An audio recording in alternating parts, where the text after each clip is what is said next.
देखो, national income जो होती है, एक देश की नेशनल इनकम जो होती है, इसको जो हम कैलकुलेट करते हैं वो किस फॉर्म में कैलकुलेट करते हैं? रुपीस की फॉर्म में। लेकिन नेशनल इनकम जो होती है वो देश के प्रोडक्शन, जिसमें किसी भी गुड्स का प्रोडक्शन हुआ है उसे लिया जाता है, या जो सर्विस प्रोवाइड की जा रही है इसको ली जाती है। तो अगर हम प्रोडक्शन की बात करें तो प्रोडक्शन तो क्वांटिटी की फॉर्म में होगा, यूनिट की फॉर्म में होगा, और ऐसी कई चीज़ें प्रोड्यूस की जाती हैं। अगर हम देखें, एक सुई से लेकर एरोप्लेन तक कई हजारों चीज़ें प्रोड्यूस की जाती हैं, तो उसको हम क्वांटिटी की फॉर्म में तो शो नहीं कर सकते। तो इस क्वांटिटी को हमें मल्टीप्लाई करना पड़ता है प्राइस से। तो जब हम क्वांटिटी को प्राइस से मल्टीप्लाई करते हैं तो हमें नेशनल इनकम मिलती है, और ये नेशनल इनकम जो होती है वो रुपीस की फॉर्म में मिलती है, रुपीस की फॉर्म में। अब क्वेश्चन ये राइज होता है कि ये प्राइस क्या होता है। अब इसके दो केस होते हैं। सपोज करो क्वांटिटी की बात कर रहे हैं हम 2019-20 की, 2019-20 के अंदर, मतलब 2019-20 का मतलब हुआ कि 1 अप्रैल 2019 से लेकर 31 मार्च 2020 तक जो हमने क्वांटिटी प्रोड्यूस करी। अगर इसके प्राइस को हम इसी साल के प्राइस से मल्टीप्लाई करते हैं, 19-20 के प्राइस से, तो उसे कहते हैं national income at constant price, constant price. लेकिन अगर हम प्राइस में कोई बेस ईयर यूज करते हैं, बेस ईयर मतलब कोई पुराना एक साल जो गवर्नमेंट तय करती है, माना 11-12 और जो अभी 11-12 चल रहा है, उस ईयर के प्राइस से मल्टीप्लाई करते हैं, तो इस केस में जो हमें नेशनल इनकम मिलती है उसे हम कहते हैं national income at constant price, constant price. तो कोई भी नेशनल इनकम जो कैलकुलेट की जाती है एक देश के अंदर, वो दो बेस पे की जाती है, national income at current price और national income at constant price. अगर हम करंट प्राइस की बात करें तो जिस साल के प्रोडक्शन को हम देख रहे थे, 19-20 के प्रोडक्शन को देख रहे हैं, तो हम उसी साल के प्राइस से मल्टीप्लाई करा।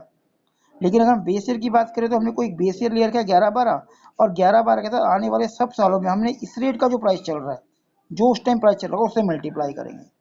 अब इन दोनों में जो बेटर होता है वो national income at constant price better होता है।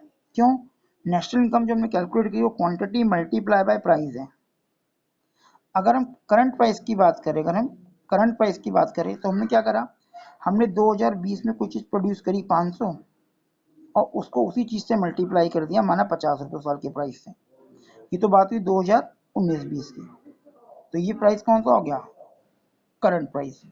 लेकिन अगर हम बात करें कि 2012-13 में हमारी क्वांटिटी 400 थी, क्वांटिटी 600 थी सपोज करो 2017-18 में, और प्राइस जो था वो था हमारा 40 रुपये।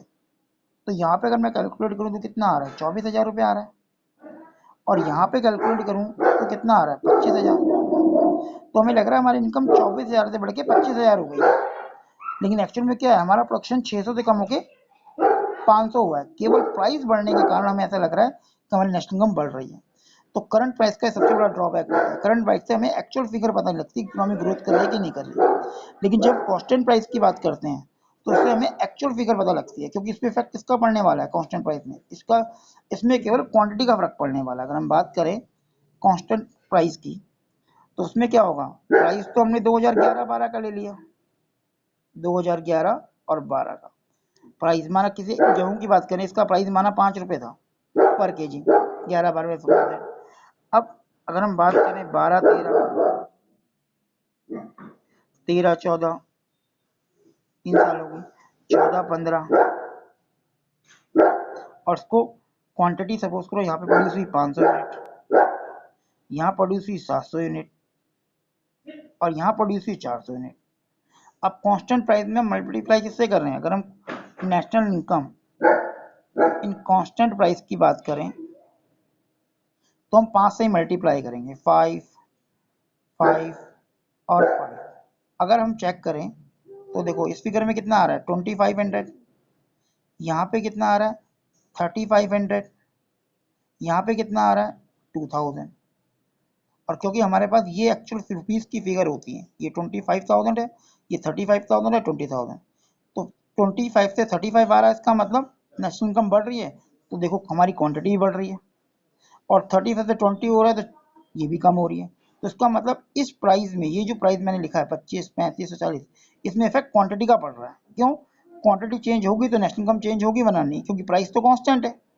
तो इकोनॉमिक ग्रोथ के लिए constant national income at constant price better होता है। अगर आप इसी को हम करंट प्राइस की बात करें, करंट ईयर का प्राइस लें, तो उस केस में क्या होगा, देखो अगर हम यहाँ देखें कि भाई क्वांटिटी तो वही है, क्वांटिटी है, प्राइस यहाँ पे प्राइस था माना 5 रुपये, तो ये तो 2500 आ गया, 2500। लेकिन माना यहाँ पे प्राइस जो था वो 3 रुपये हो गया, तो कितना आ गया 2100। यहाँ पे प्राइस माना 10 रुपये हो गया, तो कितना आ गया 40,000। तो अगर हम केवल रुपीस की बात करें तो यहाँ देखो 25 से 21 हो रहा है, हमें लग रहा है कि डाउन जा रहा है, जबकि क्वांटिटी तो बढ़ रही है। और ये 21 से 40 हो रहा है, हमें लग रहा है बढ़ रहा है, जबकि क्वांटिटी तो कम हो रही है। केवल प्राइस के कारण ये चेंजेस आ रहे हैं। तो जो करंट ईयर के प्राइस पे नेशनल इनकम कैलकुलेट करते हैं वो इकोनॉमी के सही ग्रोथ को नहीं बताती, क्योंकि उसमें प्राइस का इफेक्ट पड़ रहा है और क्वांटिटी का भी। तो आई थिंक यहाँ तक बात क्लियर हो गई होगी कि अगर नेशनल ग्रोथ की बात करनी है तो national income at constant price जो होता है, कांस्टेंट प्राइस, वो सही पैरामीटर होता है compare to national income at current price. उसका रीजन पता लग गया, कांस्टेंट प्राइस में केवल क्वांटिटी का फर्क पड़ेगा, जबकि करंट प्राइस में प्राइस के साथ साथ क्वांटिटी दोनों का फर्क पड़ता है। और अगर प्राइस ज़्यादा चेंज हो रहा है तो नेशनल इनकम ज़्यादा शो की जाएगी होती है, जो कि बेटर इंडिकेटर नहीं है।